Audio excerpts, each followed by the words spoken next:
Isang magandang umaga po sa inyong lahat, isang mainit na pagtanggap sa inyong lahat na naparito dito sa Manila Cathedral. Welcome even to those who are following us online, wherever you are, in your homes, at your workplace, or even traveling. And especially, I would like to welcome those who came to the Manila Cathedral to visit or to see and pray before the image of Our Lady of Guadalupe. After Mass, you may come near to the images and make your own prayers. Mga minamahal kong kapatid, ang ebanghelyo po natin ay masasabing may tatlong paggalaw or three movements. Ang una ay si Jesus ay tinignan ang mga tao.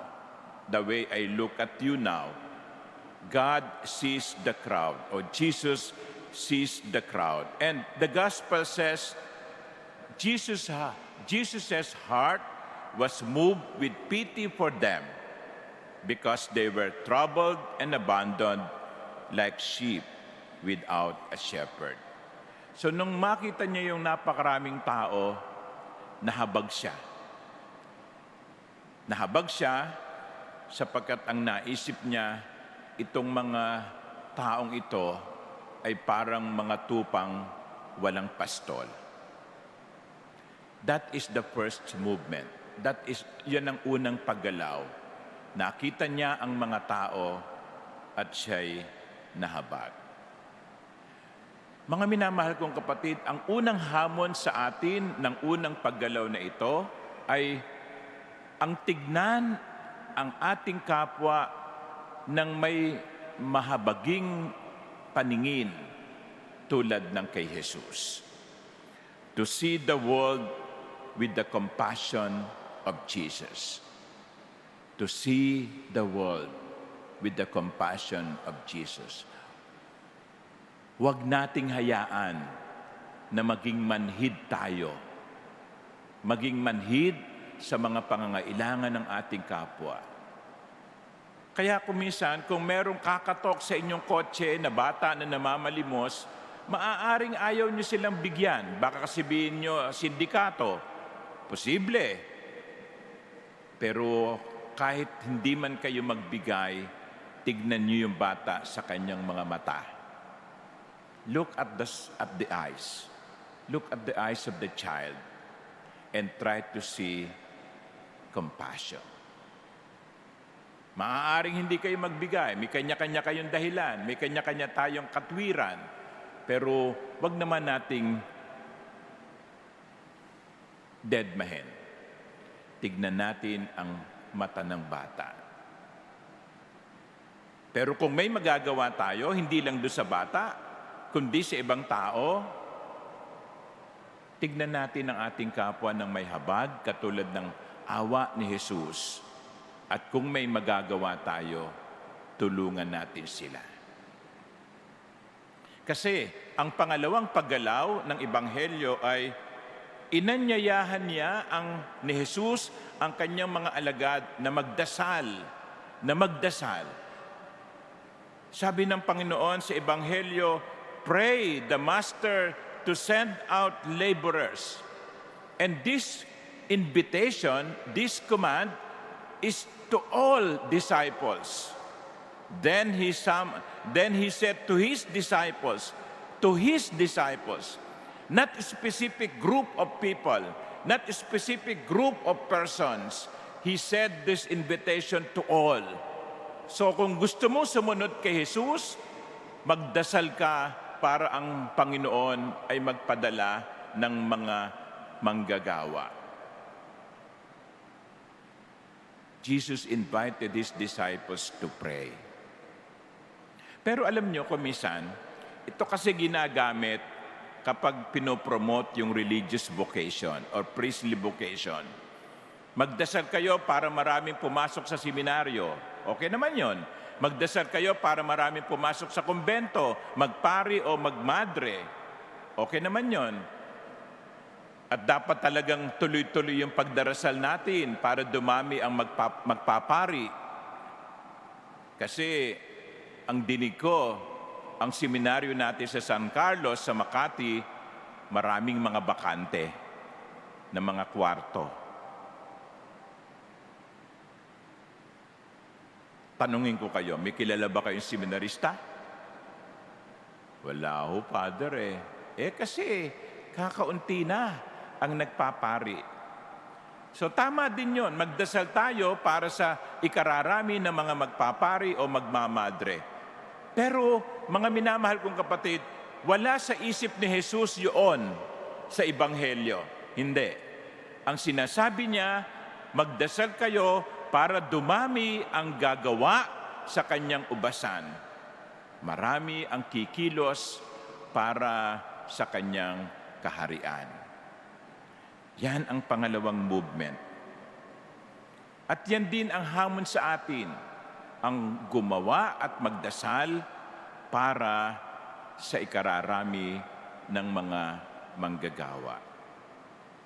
Pero pagkatapos noon, sinabi ng Ebanghelyo, then he summoned his 12 disciples. So, nung matapos niyang sabihin, magdasal kayo para dumami ang mga manggagawa sa kaharian, pagkatapos lamang noon, tsaka niya pinili mula sa maraming alagad ang kanyang 12 disipulo. At pinangalanan sila isa-isa kasama si Judas Iscariote. At ito ang totoo.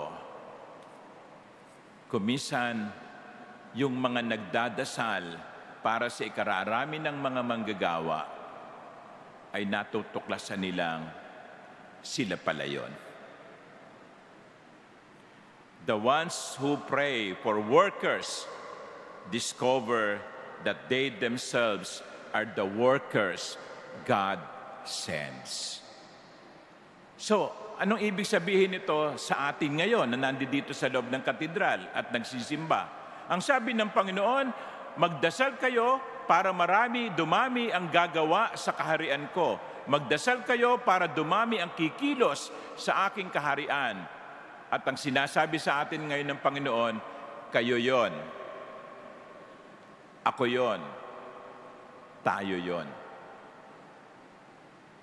Nakuha niyo ba? Hindi yung ibang tao, no? Magdasal kayo para yung ibang tao ay kumilos. Ang sinasabi sa atin ng Panginoon, magdasal kayo para kayo ay kumilos. And I think that is very true. When we were baptized, we were also given the mission to continue the work of God, to continue the work of Jesus. Kaya tayo bininyagan para paglaki natin, pag nagkaisip tayo, tayo ang magtutuloy ng gawain ni Kristo. Kaya nga yun ang bilin niya sa kanyang mga alagad. Yung 12 na pinili niya, sinugo niya.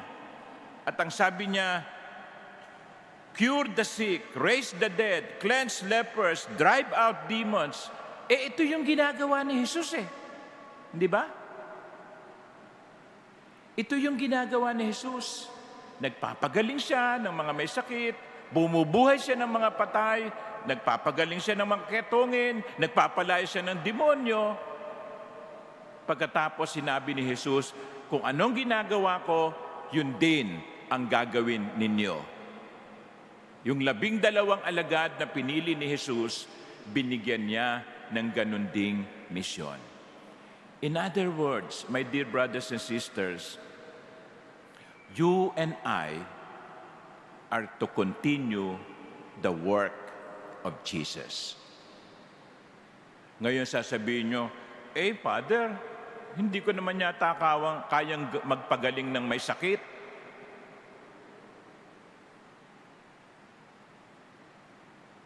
Siguro.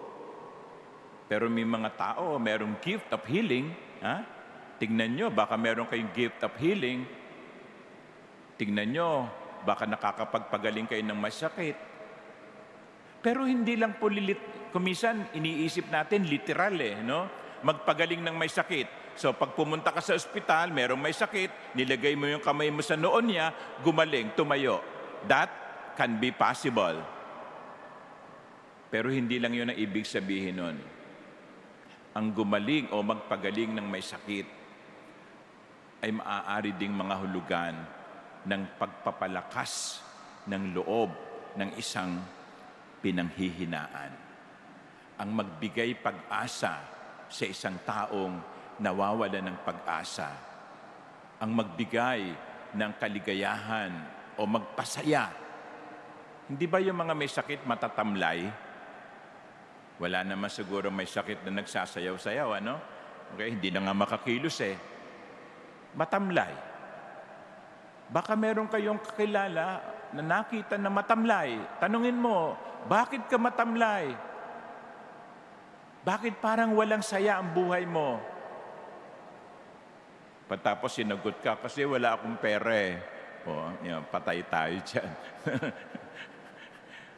Edi kung may maibibigay ka, bigay mo. Ngayon, kung wala kang maibigay, sabihin mo, dalawa na tayong matamlay. Halimbawa din, to raise the dead. Sasabihin nyo na naman, Father, hindi ko magagawa yun. Bumuhay ng patay. Balik tayo doon sa matamlay. No? Matamlay, bigyan mo ng buhay. Sagutin mo na. Kasi kaya yan matamlay, matagal ka nang nililigawan pero ayaw mo pang sagutin. You see, what is important is this. You and I are given the mission to continue Jesus' work. Let us not pray for others to do the work of God. Let us pray that we too may be open to doing God's work. That is the third movement. Pangatlong paggalaw. Ang maging katotohanan ng ipinagdarasal natin na ang bawat isa ay maging parang tugon ng Diyos sa panalangin ng ibang tao. Have you imagined that?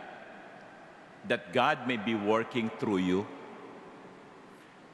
That God may be doing miracles through you? Hindi naman darating ang Diyos sa atin at magpapakita Madalas, ang sagot ng Diyos ay dumarating sa atin sa pamamagitan ng ibang tao.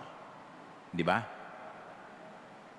Many times, God answers our prayers through us. Pero babala. No? Nangyayari po ito sa loob ng katedral. Ingatan niyo yung mga bag ninyo. Baka mamaya, isipin ng inyong katabi, ito ang tugon sa dasal ko. Okay? May mga instances na po kahit sa Manila Cathedral, walang ginagalang, walang no? Kaya ingat din kayo. But joking aside, many times, God answers our prayers through other people. Sana po, we become those other people.